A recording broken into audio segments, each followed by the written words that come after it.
আসসালামু আলাইকুম, welcome to TNT lessons. আজকে আমরা যে বিষয় নিয়ে কথা বলবো সেটা হচ্ছে যে time period, frequency and angular frequency of A body executing simple harmonic motion. তার আগে আমরা একটা বিষয় নিয়ে আলোচনা করি, সেটা হচ্ছে যে আগের ক্লাসে আমরা এক্স ভার্সেস টি গ্রাফ দেখছিলাম। তো আজকে আমরা এক্স ভার্সেস থিটা গ্রাফটা একটু দেখবো, আর এক্স ভার্সেস থিটা গ্রাফটা দেখে দেখবো যে এটার সাথে এক্স ভার্সেস টি এর প্লাস থিটার সাথে টি এর কি রিলেশন, এগুলো আগে একটু ক্লিয়ার করার চেষ্টা করি। সেজন্য ফার্স্টে আমরা একটা এক্সাম্পল নিই, সেটা হচ্ছে যে ধরলাম যে এটা হচ্ছে টর্চ লাইট, এটা হচ্ছে একটা পেপার। তো আমি হচ্ছে যে এখানে একটা সুতা নিলাম, সুতার সাথে একটা বল আটকালাম এবং এই বলটাকে আমি হচ্ছে যে অ্যান্টি ক্লকওয়াইজলি ঘোরাবো। সো আমি যখনই ঘোরাবো এই ছায়াটা হচ্ছে পেপারের মধ্যে পড়বে এবং দেখা যাবে যে ছায়াটা হচ্ছে যে প্রথমে এখানে, তারপর এখানে, এখানে উপরে যাবে, তারপর আবার নিচে যাবে, এভাবে করে সিম্পল হারমোনিক মোশনে হচ্ছে যে উপর নিচ করবে। তো এটাকে এই যে ডিসপ্লেসমেন্টটা হবে এটাকে আমরা এক্সের ভ্যালু ধরে আমরা হচ্ছে যে পয়েন্টগুলো গ্রাফে প্লট করব। সো শুরু করি। প্রথমে যখন আমি দেখবো যে এটাকে মিন পজিশনে আছে, দ্যাট মিনস 0 ডিগ্রিতে আছে, তখন দেখলাম যে ছায়াটা আসলে এই জায়গায় পড়তেছে। তো তারপরে আমি এটাকে হচ্ছে যে আস্তে আস্তে উঠাতে 90 ডিগ্রিতে আনলাম, ঘোরাতে তখন দেখা গেল যে ছায়াটা পড়তেছে এই জায়গায়। ওকে, তারপরে দেখা গেল যে এটা আবার ঘুরতে আসলো হচ্ছে যে 180 ডিগ্রিতে, তখন ছায়াটা আবার এই জায়গায় পড়লো। তারপর হচ্ছে যে সেটা ঘুরতে আবার দেখা গেল যে আসলো হচ্ছে যে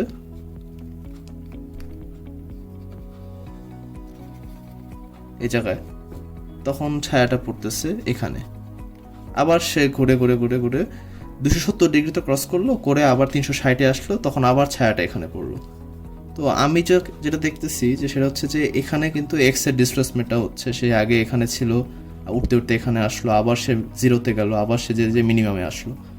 তো এই এক্স এর যে ডিস্টেন্সটা এটা কিসের উপর ডিপেন্ডেন্ট? এটা কিন্তু আসলে ডিপেন্ড করতেছে কতটুকু অ্যাঙ্গেল রোটেট করতেছে তার উপর। দ্যাট মিনস যখন এক্স এর ভ্যালুটা 0 ছিল তখন এখানে ছিল, তারপরে আস্তে আস্তে যখন সে 90-তে গেল তখন এখানে, তারপর আস্তে আস্তে সে যখন 180-তে গেল আবার সে এখানে চলে আসলো, 270-এ সে আবার এখানে গেল, 360-এ গেল এখানে। তো আমি যদি এক্স ভার্সেস থিটা গ্রাফটা প্লট করি, অ্যাকচুয়ালি গ্রাফটা কীরকম হবে, এরকম হবে না? তো এখান থেকে আমরা এটা বলতে পারি যে অ্যাকচুয়ালি এই এক্স্যাক্ট গ্রাফটাই কিন্তু আমরা আগের ক্লাসে দেখে আসছিলাম এবং এই গ্রাফটাকে আমরা বলছিলাম কি সাইন গ্রাফ। তো এখানে এক্স কিন্তু অ্যাকচুয়ালি সাইন থিটাই, that means X versus theta graph আর X sine theta versus theta গ্রাফের মধ্যে কিন্তু কোনো পার্থক্য নাই। এখন আমরা যেটা বলতে চাচ্ছিলাম যে থিটার সাথে টি এর রিলেশনটা কি, এটা কিন্তু আমরা ইজিলি বলতে পারি। যখন বলটা ঘোরাচ্ছিলাম আমরা কীভাবে ঘোরাচ্ছিলাম, একটা অ্যাঙ্গুলার ভেলোসিটিতে না, ওমেগা। এই ওমেগাটা কি, অ্যাঙ্গুলার ভেলোসিটিটা কি? অ্যাঙ্গুলার ভেলোসিটিটা হচ্ছে যে কতটুকু অ্যাঙ্গুলার ডিসপ্লেসমেন্ট বা কতটুকু ডিগ্রি সে হচ্ছে যে, বা কত রেডিয়ান সে হচ্ছে যে একটা নির্দিষ্ট টাইমে অতিক্রম করবে। দ্যাট মিনস ওমেগা ইকুয়ালসটা আমরা বলতে পারি কি theta by t, therefore theta equals to omega t. So omega যদি কনস্ট্যান্ট হয়, অ্যাঙ্গুলার ভেলোসিটি যদি কনস্ট্যান্ট হয়, তাহলে যেটা বলতে পারবো যে থিটা হচ্ছে আসলে কি টাইমের প্রপোর্শনাল। তাহলে আমি এখানে যদি থিটা না লিখে যদি টিও লিখতাম তাহলেও কিন্তু আমাদের গ্রাফের কিন্তু কোনো পরিবর্তন হতো না। দ্যাট মিনস আমরা কিন্তু এটা বলতে পারি যে sign theta versus theta graph, অথবা এক্স ভার্সেস টি গ্রাফ, অথবা x versus theta graph, actually কিন্তু সবগুলাই সাইন গ্রাফই এবং সবগুলোই অ্যাকচুয়ালি পিরিয়ডিক গ্রাফ এবং সবগুলাই অ্যাকচুয়ালি সেম গ্রাফ। তো গ্রাফের বিষয়টা ক্লিয়ার হয়ে গেলে আমরা এখন সেকেন্ড যে জিনিস টপিকে আসি, সেটা হচ্ছে যে অ্যাঙ্গুলার ভেলোসিটির সাথে টাইম পিরিয়ডের সম্পর্কটা কি। টাইম পিরিয়ড কি? টাইম পিরিয়ড হচ্ছে যে একটা কমপ্লিট সার্কেল বা একটা কমপ্লিট রেভলিউশন করতে তার কতটুকু সময় লাগে সেটাই কিন্তু তার টাইম পিরিয়ড। তো এখানে আমরা ধরলাম যে একটা সময় ধরলাম, যদি এটা হচ্ছে ওমেগা 1। ওকে, তো এই ওমেগা 1 সমান যদি আমি ধরি থিটা বাই T1, তাহলে এখানে থিটা কত হবে? 90 degree, that means π/2 divided by T1। আবার ধরলাম যে এটা হচ্ছে ধরলাম ওমেগা 2, এখানে সে কতটুকু ডিগ্রি ক্রস করছে? 270 ডিগ্রি, দ্যাট মিনস 3π/2। তো তার ওমেগার ভ্যালু কি হবে? 3π/2 ডিভাইডেড বাই হচ্ছে T2। এভাবে সে যখন 2π ক্রস করবে, সেটা যদি আমি ওমেগা 3 ধরি, তাহলে ওমেগা 3 আসলে কি হবে? ওমেগা 3 হবে 2π/T3।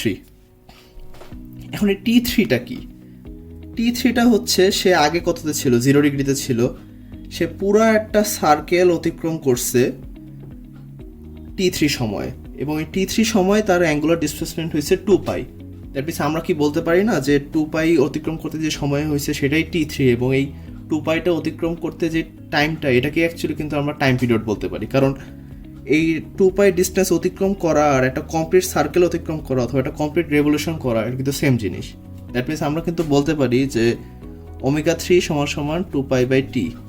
দ্যাট মিনস ওমেগার সাথে টাইম পিরিয়ডের রিলেশন হচ্ছে ω = 2π/t। মানে যখন আমি টাইম পিরিয়ড বলবো, টাইম পিরিয়ড মানেই হচ্ছে যে তার অ্যাঙ্গুলার ডিসপ্লেসমেন্ট হচ্ছে 2π। তো তাহলে আমরা বলতে পারি t হচ্ছে 2π/ω,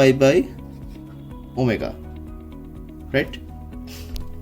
এখন এই কথাটা কতটুকু ভ্যালিড এটা আমরা একটু প্রুফ করার চেষ্টা করি। মনে করো যে এই যে কমপ্লিট রেভলিউশনটা হচ্ছে, এই যে ঘুরতেছে এই জিনিসটা, এটার টাইম পিরিয়ড ধরলাম 8 সেকেন্ড, ওকে? তো তার এইটুকু সময় যেতে ধরে নিলাম যে 1 সেকেন্ড লাগে। তো আমি যদি এখন এক্সের ডিসপ্লেসমেন্ট, এখানে তার এক্সটা কই থাকবে? এই জায়গায় থাকবে না? এখন আমি যদি তার এইখান থেকে আরও 8 সেকেন্ড পরে আমি যদি আবার এক্সের পজিশনটা কাউন্ট করি, তাহলে কি দেখতে পারবো?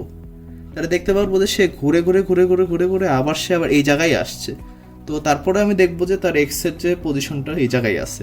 আবার যদি আমি আরও 8 সেকেন্ড যোগ করি, তাহলেও দেখা যাবে যে এক্সের পজিশনটা এই জায়গায় আছে।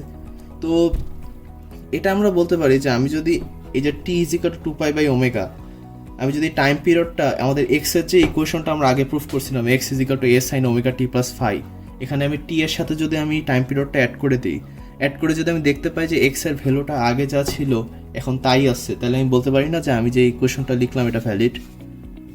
তো আমরা এটাই প্রুফ করি, সেটা হচ্ছে যে এই যে টিটা, এই যে এখানে আমি করব কি 2π + ω যোগ করে যদি আমি দেখি যে এক্স এর ভ্যালুটা আগের মতো আছে, তাহলে আমি বলতে পারবো যে আমার যে ইকুয়েশনটা আমি 2π/ω এই কথাটা ভ্যালিড। তাহলে আসি যে x = কি, a sin ωt + 2π/ω প্লাস কি phi। That means a sin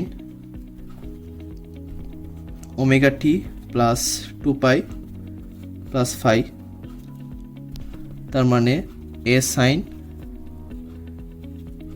2π + ωt + phi। এখন আমরা ত্রিকোণমিতিতে এটা পড়ে আসছি না যে a sin 2π + x = a sin x, মানে 2π যখন সাইনের ভেতরে থাকে পিরিয়ডিক টার্মের কারণে সেই ভ্যালুটা আর 2π না থাকাটা সেম জিনিস। দ্যাট মিনস শেষে যেটা আসে x = a sin ωt + phi। তো আমি কিন্তু এটা বলতেই পারি যে আসলেই, তাহলে আমি যেটা প্রুফ করতে পারি সেটা হচ্ছে যে this indicates that the time period of the particle given by t = হচ্ছে 2π/ω, তাই না? তাহলে এটা কি প্রুফ হলো না? এখন আমরা আসি, আমরা কিন্তু আরেকটা ফর্মুলা পড়ছিলাম, সেটা হচ্ছে ω² = k/m। That means 2π √1/ω² is equal to 2π √k/m, √m/k, কারণ 1/ω² আছে। That means 2π √m/k। এখন আমরা একটা জিনিস জানি, ফ্রিকোয়েন্সি কিন্তু টাইম পিরিয়ডের রেসিপ্রোকাল। দ্যাট মিনস n = কি 1/t। তো t যদি হয় এটা, তাহলে 1/t কি হবে? 1/2π √k/m। তাহলে আমরা কিন্তু ফ্রিকোয়েন্সির ফর্মুলা জানলাম, টাইম পিরিয়ডের ফর্মুলা জানলাম, এবং ওমেগার সাথে টাইম পিরিয়ডের রিলেশন জানলাম। নেক্সট ক্লাসে আমরা হচ্ছে যে সিম্পল হারমোনিক মোশনের টোটাল এনার্জিটা বের করার চেষ্টা করব। ধন্যবাদ।